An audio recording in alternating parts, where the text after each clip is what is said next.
Eng zo'r komment yozgan insonga iPhone 6 Pro Max. To'g'ri, jonilagan tegib ketgandirman video murojaat qilib, lekin biling, bu oilani hayotini ozgina bo'lsa ham yaxshilab bermaguncha shaxsan o'zim to'xtamoqchi emasman. Judayam qattiq sog'indim. Necha pul qarzinglar bor? 40 millionga yaqin. Qarzdan qutulsak, xudo xohlasa xursand bo'lasizlarmi? Dedam qiynalmaydi. Yo'qda keyin to'g'ri jannatga boradi. Jannatda bizga qasrlar qurib qo'yadi. Mana shu ko'rib turgan akalar, opalar bor-da, xudo xohlasa imkon qadar sizga yordam berishga harakat qilishadi. Alloh rozi bo'lsin. Agar imkon bo'lsa, qaytarish iloji bo'lsa, dedam qaytarib berishini so'rardi.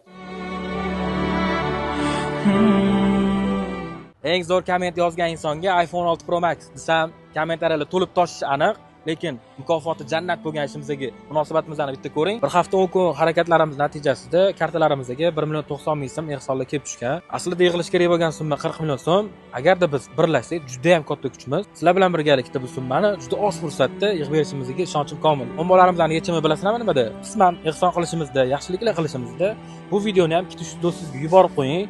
Ko'rsa sonini millionga yetkazsak, inshaalloh bu oilaga yordam berish maqsadimizga shunchalik tez yetamiz. Bu videoga va bu muhtoj oilani taqdiriga loqal siz befarq bo'lmang. Shulardan kelib chiqib, yana bir murojaat bilan chiqyapmiz. 40 million yig'ilishida va bu yaxshiliklar bor bo'lishida o'zingizni hissangizni qo'shing. Bizga ko'makchi bo'ling. Tavakkal qilib videoni joylayapmiz va bu videoga shunchaki befarq bo'lmaysiz degan umiddamiz.